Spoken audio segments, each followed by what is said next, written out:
नमः शिवाय। मैं हूं एस्ट्रोलॉजर के एम सिन्हा और मैं अपने इस यूट्यूब चैनल पर आप सभी का स्वागत करता हूं।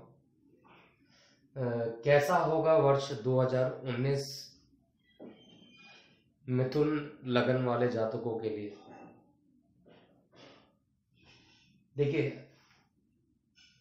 जो मेरा ये प्रेडिक्शन है, आपको करना क्या है कि अपनी जन्म कुंडली निकालनी है और उसमें देखना है कि यहाँ पे 3 नंबर लिखा है कि नहीं। अगर यहाँ पे 3 नंबर लिखा है तो ये बाकी नंबर भी मैच हो जाएंगे। एग्जैक्टली इसी तरीके का आपकी कुंडली बनकर सामने आएगी। और इसमें आप देख रहे होंगे कि इसमें कई कलर से मैंने अलग अलग ट्रांजिशन पीरियड्स निकाले हैं, क्योंकि जो वर्ष 2019 में जो प्लैनेट्स चेंज करेंगे, अपना ट्रांजिशन बदलेंगे, वो किस किस ड्यूरेशन में चेंज करेंगे वो सभी हमें देखना होता है प्रेडिक्शन करने के लिए। मैं आपको बता दूं कि जो वार्षिक राशिफल होता है वो 100% आप उसको सटीक नहीं मानिए, क्योंकि जो वार्षिक राशिफल होता है वो 50 से 60% ही केवल इफेक्टिव होता है।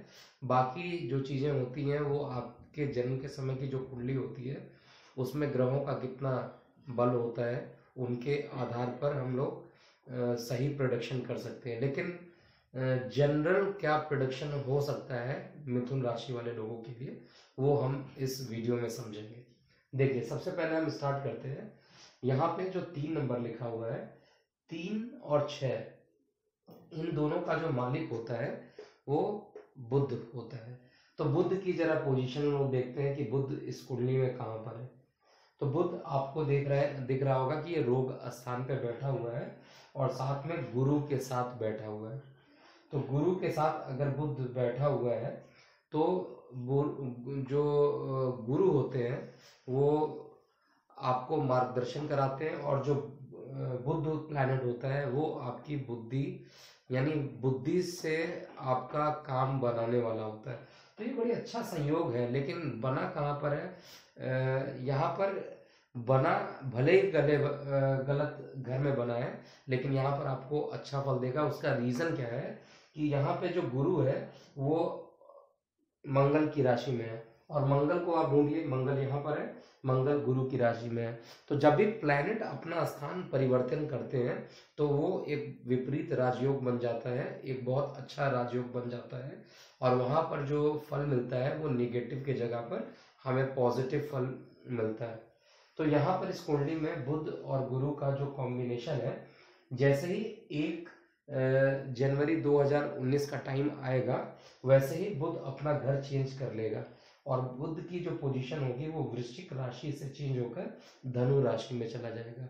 अब ये जब धनु राशि में जाएगा तो सूर्य भी लगभग इसको सूर्य के साथ और शनि के साथ यहाँ पर एक ट्राई कंजुगेशन हम लोग कह सकते हैं, 3 प्लेनेट का कंजुगेशन होगा। और ये जो प्लेनेट है ये बुध यहाँ से आपके लगन को देख रहा है। तो इस पीरियड में मतलब जैसे ही 15 जनवरी तक का जो टाइम होगा वो बुध के ट्राई कंजुगेशन के कारण आपको एक स्ट्रॉन्ग पर्सनालिटी, थोड़ा सा आपको महसूस होगा कि आप मेंटली रूप से स्ट्रांग हो गए, आप फिजिकली रूप से स्ट्रांग हो गए। लेकिन अभी भी यहाँ पर जो शनि की युति बनी हुई है, एक तो मारक स्थान पे बैठा हुआ है और इस कुंडली में अष्टम स्थान का स्वामी होकर मारक होकर बैठा हुआ है। तो ये मिथुन वाले लगन की कुंडली के लिए एक अच्छा संकेत नहीं है। तो मिथुन लगन वाले जातकों को मेरा सजेशन है कि वो जब भी शनिवार हो वो मंदिर जाए, शनि भगवान जी का वहाँ पर उनकी पूजा करें, और ऐसा लगातार करें। क्योंकि यहाँ पर देखिए 2 रीज़न है। एक तो जो ये शनि है वो सप्तम स्थान पे बैठा हुआ है और वहाँ पर सूर्य भी बैठा हुआ है। सूर्य और शनि एक दूसरे के एंटी प्लैनेट होते हैं, एक पिता होता है, एक पुत्र होता है। तो दोनों के एंटी पोजीशन में बैठने के कारण यहाँ पर आपके पिता से आपकी लड़ाई भी करा सकता है, आपके पार्टनरशिप से आपकी लड़ाई कर सकता है। आपकी पत्नी, अगर आप पति हैं तो आपकी पत्नी से लड़ाई होगी, अगर पत्नी है तो पति से लड़ाई होगी। और ये लगभग जब तक सूर्य राशि परिवर्तन नहीं करता है, जब तक 14 जनवरी यानी मकर संक्रांति जब तक नहीं होगा, तब तक यानी 14 दिन का जो टाइम पीरियड होगा वो थोड़ा सा पार्टनरशिप के लिए अच्छा नहीं माना जाएगा। उसके बाद 20 जनवरी के करीब आपका बुध जो होगा वो अष्टम स्थान में चला जाएगा, और अष्टम स्थान में किसी भी प्लेनेट का जाना तब तक अच्छा नहीं होता है जब तक उस पर कोई विपरीत राजयोग वगैरह ना बने। तो यहाँ पर ये जो केतु के साथ बुध का जो कॉम्बिनेशन बनेगा, और साथ में यहाँ पे राहु भी, केतु राहु दोनों का जो ये एक्सिस बना हुआ है, ये भी आपको लगभग स्टार्टिंग के दिनों में थोड़ा कठिनाई वाला है। जहां हम लोग मेष और वृष लगन में देख रहे थे कि स्टार्टिंग के टाइम बहुत अच्छे होंगे, वैसे ही यहाँ पे मिथुन लगन वाले जातकों के लिए इसका जस्ट उल्टा मुझे दिखाई दे रहा है। स्टार्टिंग के टाइम थोड़े कठिनाई पूर्वक वाले टाइम हो सकते हैं, चाहे वो पार्टनरशिप से रिलेटेड हो, चाहे पिता से अनबन हो, चाहे आपके शरीर में रोग अचानक से बढ़ जाना, ये सारा स्टार्टिंग डेज में होगा। उसके बाद जैसे ही 7 फरवरी का टाइम आएगा, और 7 फरवरी से लेकर 3 मार्च तक का टाइम, क्योंकि बुध जो होगा वो लगभग 12 नंबर की राशि यानी मीन और कुंभ और मीन में ये थोड़ा वक्री होगा। तो 7 फरवरी से लेकर 3 मई तक का जो टाइम होगा, ये टाइम आपके लिए बहुत ही बढ़िया होने वाला है। तो आपकी स्टार्टिंग पीरियड जो है थोड़े से कठिनाई वाले होंगे, और उसके बाद 7 मई तक का जो टाइम होगा या 3 मई तक का जो टाइम होगा वो काफ़ी बढ़िया होगा। लेकिन फिर 18 मई से लेके आपका जो टाइम होगा, लगभग 18 मई से हम कह सकते हैं ये 2 जून तक का जो टाइम होगा, ये थोड़ा कठिनाई पूर्वक फिर हो सकता है, क्योंकि बुध वहां पे द्वादश स्थान पे चला जाएगा। लेकिन फिर आपके लगन में आ जाएगा, आपका अपना प्लेनेट आपके घर में खुद वापस आ गया। तो ये ऐसा टाइम होगा, नोट कर लीजिएगा आप लोग। 2 जून से लेके 11 सितंबर तक का जो टाइम होगा, उस पीरियड में बुध क्योंकि आपके भूमि वाहन मकान का भी स्वामी बनकर बैठा हुआ है, तो 2 जून से 11 सितंबर तक अगर आप प्रॉपर्टी में निवेश करना चाहते हैं, भूमि वाहन ये सब खरीदना चाहते हैं, तो ये टाइम आपका बहुत अच्छा होगा। अगर आप ये खरीदना नहीं चाहते हैं फिर भी इस टाइम में आपको बहुत ही अच्छा फल मिलेगा। बस आपको 2-3 कॉम्बिनेशन यहाँ पर जरूर बन रहा है। कुछ कंडीशन में बुध अस्त हो सकता है, तो अगर बुध अस्त होगा तो उस कंडीशन में आपको शुभ फल नहीं देगा। लेकिन अगर हम स्टार्टिंग के कुछ दिनों को छोड़ दिया जाए तो वास्तव में ये बुध आपके लिए बहुत ही लकी साबित होने वाला है। हर जगह पर इसका जो डायरेक्शन बन रहा है, एंगल बन रहा है, वो काफ़ी बढ़िया बन रहा है। इसलिए बुध का स्टार्टिंग यानी मिथुन लगन वाले जातकों का, जिनकी कुंडली इस तरीके से बनी हुई है, जिनमें 3 नंबर यहाँ लिखा हुआ है, ऐसे जातकों को स्टार्टिंग में थोड़ा स्ट्रगल करना होगा। लेकिन जैसे जैसे टाइम बीतेगा, जैसे जैसे सूर्य मकर राशि में जाएगा, उसके बाद से टाइम थोड़ा अच्छा हो जाएगा। थोड़ा सा 10-15 दिन के लिए मई वाला टाइम थोड़ा कठिनाई पूर्वक होगा, उसके बाद की टाइमिंग सही हो जाएगी। अब हम लोग बात करते हैं कि शुक्र का क्या प्रभाव पड़ेगा। तो देखिए, आपकी कुंडली में जो शुक्र होता है वो त्रिकोण का स्वामी है। यहाँ पर इस त्रिकोण का स्वामी है, साथ में द्वादश स्थान का भी स्वामी है। तो जब अगर आज के डेट में देखा जाए, जैसे आज का अगर मैं वीडियो ये शूट कर रहा हूँ, तो उस समय शुक्र जो है खुद मालव्य योग बनाया हुआ है 5वें स्थान में। लेकिन जैसे ही 1 जनवरी स्टार्ट होगा, वैसे ही ये आपके 6वें स्थान पे पहुंच जाएगा। जब ये 6ठे स्थान पे पहुंच जाएगा तो वहां पर तब तक आपका जो बुध प्लैनेट है, वो बुध भी आपका 6वें स्थान से निकल के 7वें में चला जाएगा। मतलब शुक्र भी परिवर्तन करेगा और बुध भी 1 जनवरी के अबाउट ये चेंज करेगा। जब ये परिवर्तन होगा इनका, तो उस परिवर्तन के कारण यहाँ पर शुक्र अपने शत्रु के घर में जा पहुंचा, रोग में जा पहुंचा। तो स्टार्टिंग का दिन यहाँ शुक्र भी आपका अच्छा इंडिकेट नहीं कर रहा है। तो शुक्र का जो ड्यूरेशन बन रहा है वो लगभग 29 जनवरी, और जो बुध का ड्यूरेशन बन रहा है वो 14 जनवरी। तो अगर आप रफली बात कीजिए तो स्टार्टिंग का जो मैक्सिमम 15 फरवरी तक का जो टाइम होगा, थोड़ा सा कठिनाई भरा हो सकता है। और उसके बाद का जो टाइम होगा वो काफ़ी बढ़िया होगा। 22 मार्च, 16 अप्रैल, 10 मई यानी 22 मार्च से 10 मई तक ये ज़बरदस्त आपको प्रमोशन भी करा सकता है, पदोन्नति भी करा सकता है और काफ़ी बढ़िया रहेगा। क्योंकि जब ये 16 अप्रैल को अपने उच्च राशि में पहुंचेगा तो वहां पर आपको प्रमोशन के चांसेस भी ज़्यादा देगा, लेकिन और आपकी पढ़ाई को भी अच्छा करेगा। लेकिन यहाँ पर एक स्त्री मतलब घर में लक्ष्मी आने का योग बनेगा, क्योंकि जो शुक्र होता है वो स्त्री ग्रह होता है, तो पुत्री रत्न प्राप्त करने का यहाँ पर योग बना रहा है। तो पुत्री रत्न प्राप्ति जो मिथुन जातक वाले लोग हैं उनके पुत्री रत्न प्राप्ति का जो योग बनेगा वो 16 अप्रैल से 10 मई तक का जो टाइम होगा वो यहाँ पे पुत्री का भी योग बना देगा। और अगर मैं देखता हूँ ये आगे 29 जून को, 29 जून और 2 जून ये जो डेट्स लिखे हुए हैं यहाँ पर, तो 29 जून के करीब ये लगन में पहुंच जाएगा। लगन में पहुंचेगा तो भी आपको शिक्षा से रिलेटेड आपकी ट्रैवलिंग कराएगा। अगर आप दूर की यात्रा करना चाहते हैं, घूमना चाहते हैं, तो आप इस ड्यूरेशन में घूमने का टाइम बना सकते हैं।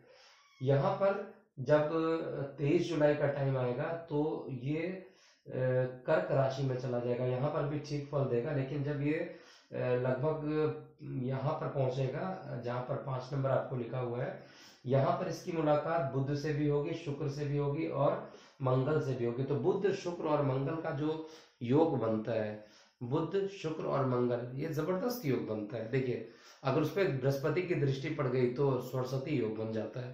तो जो जिन जातक का जन्म इन पीरियड में अगर होता है, अगस्त के करीब इस साल अगर पैदा होते हैं, तो निश्चित रूप से वो थोड़ा विद्वान किस्म के होंगे, चाहे वो पुत्र हो या पुत्री हो।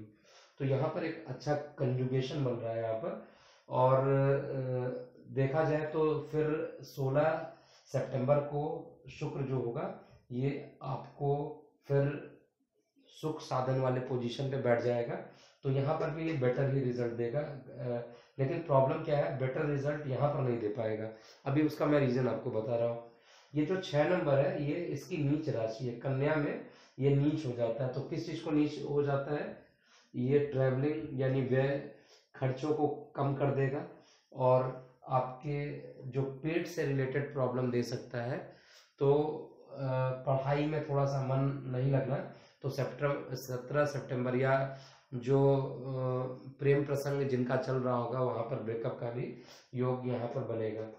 तो उसके बाद ओवरऑल बुध की जो शुक्र की पोजीशन है वो आपकी कुंडली में अच्छी है। तो अभी तक रफली ये समझ में आया कि बुध स्टार्टिंग में दिनों में थोड़ा प्रॉब्लम करेगा लगभग 14 जनवरी तक, और 29 जनवरी तक लगभग आपका शुक्र भी थोड़ा सा प्रॉब्लम करेगा। तो स्टार्टिंग के 1-1.5 महीने थोड़ा कष्ट होगा, लेकिन उसके बाद का टाइम आपके लिए बहुत बढ़िया बीतने वाला है। जबकि जो वृष और मेष लगन वाले जातकों का थोड़ा सा उल्टा हुआ मैंने बताया। तो क्योंकि उनका जो कुंडली बना था, चार्ट बना था, उसमें अलग कैलकुलेशन आ रही थी। तो हम बात करते हैं अब अगला गुरु की बात करते हैं।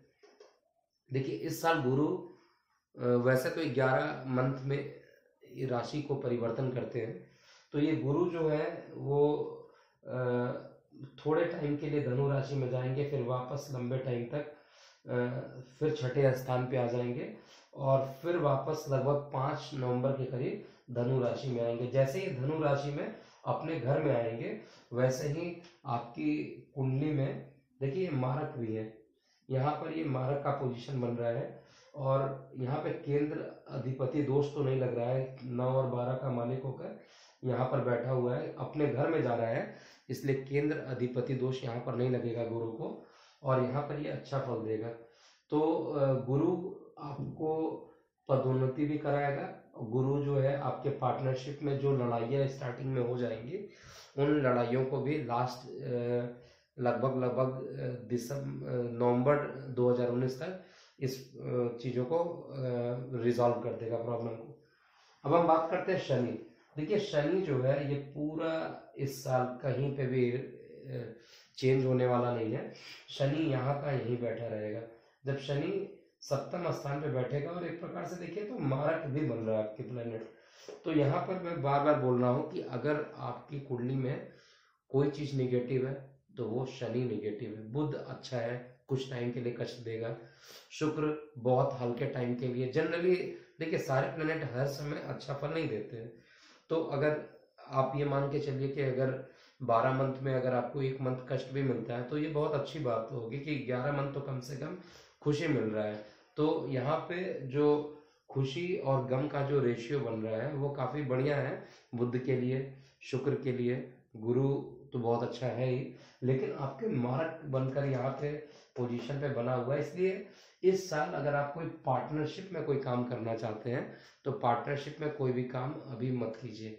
अगर पार्टनरशिप में कोई काम करेंगे तो आप किसी विद्वान ज्योतिषी को अपनी कुंडली अध्ययन करवाने के बाद ही आप स्टार्ट कीजिए। क्योंकि देखिए ये तो गोचर का परिणाम है, जैसे जैसे प्लैनेट मूव करेगा उसके हिसाब से परिणाम है, लेकिन एक्चुअली आपकी जो लगन कुंडली होगी, जन्म के समय जो कुंडली बनी होगी उससे इसको मैच करना पड़ेगा, फिर हम देख के बता सकते हैं कि क्या एग्जैक्टली फल आने वाला है।